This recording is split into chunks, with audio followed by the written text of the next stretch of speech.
అందరు మంచిగా ఉండాలి. ఎందుకంటే మనకు మన పార్టీకి కులం లేదు, మతం లేదు, జాతి లేదు. తెలంగాణలో ఉన్న ప్రతి బిడ్డ మనోడే.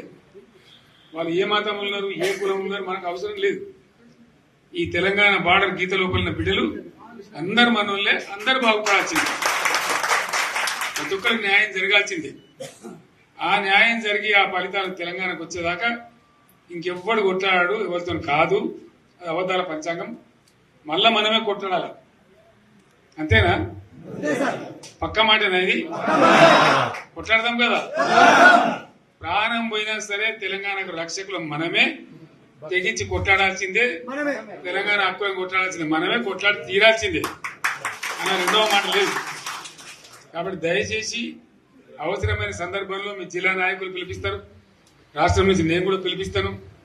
మీకు సిద్ధపడి ప్రత్యక్ష ప్రజా పోరాటాలు లేవదీసైనా సరే మన ప్రాజెక్టులు సాధించుకోవాలి, మన నీళ్లు సాధించుకోవాలి, మన ప్రజలకు అన్యాయం జరుగుతుంటే ఎదురు తిరగాలి, కొట్లాడాలి. తప్పకుండా ప్రజలకు న్యాయం చేసేదాకా మనం ముందు పోతూనే ఉండాలి.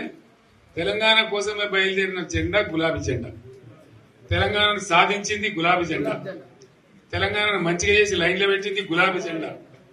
భారతదేశంలో నంబర్ 1 అనేక విషయాలలో చేసి సాధించి చూపెట్టింది గులాబీ జెండా. సరే, నేను గంభీరంగా మౌనంగా చూస్తున్నా.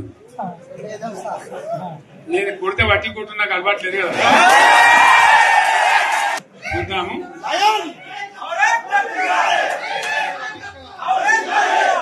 రోజులు కానీ అన్నట్టుగా నేను చూస్తా ఉన్నా. కానీ మనోళ్ళందరూ కూడా ప్రతిపాదిస్తున్న ఏంటంటే, ఒక సంవత్సరం జరిగిపోయింది, సంగమేశ్వర ఆన్నే పన్నది, బసవేశ్వర ఆన్నే పన్నది, పాలమూరు ఉత్పత్తుల పథకం ఆన్నే పన్నది, కాళేశ్వరం అట్లా ఎండబెడుతున్నారు.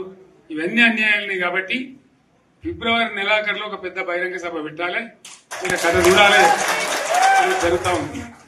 కాబట్టి మీరు కూడా పెద్ద ఎత్తున దయచేసి ఆ సభకు కదిలి రావాలి. దూరమే ఉండదు. ఆ రకంగా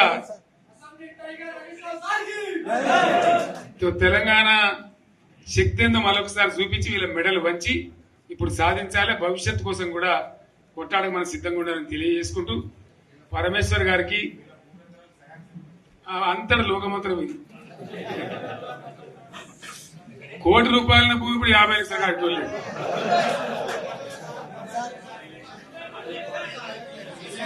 ఇది ఒక్కని బాధ. ఒక ఆయన వచ్చింది మన, ఒక ఆయన ఒక 10 మంది వచ్చారు హైదరాబాద్కి. అందులోకి 2 ముస్లిం సోదరులు వచ్చారు. साहब सोब तबाह हो गया, इफलासी मुफलसी बच्चे क्या दबे तुम्हारा क्या हुआ बहन, तुम्हारा क्या हुआ? तुम हैदराबाद में तुम लोग हैं।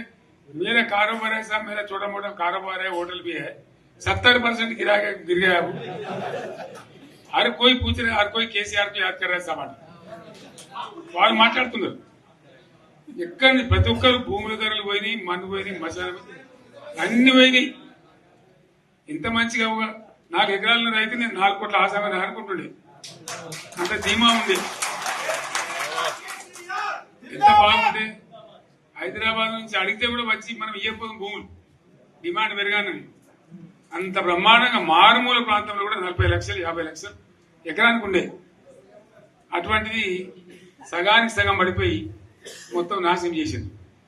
వీళ్ళు ఇట్లే వదిలిపెడితే ఇంకింత నాశనం అవుతుంది. కాబట్టి మనం కొట్లాడాల్సిందే.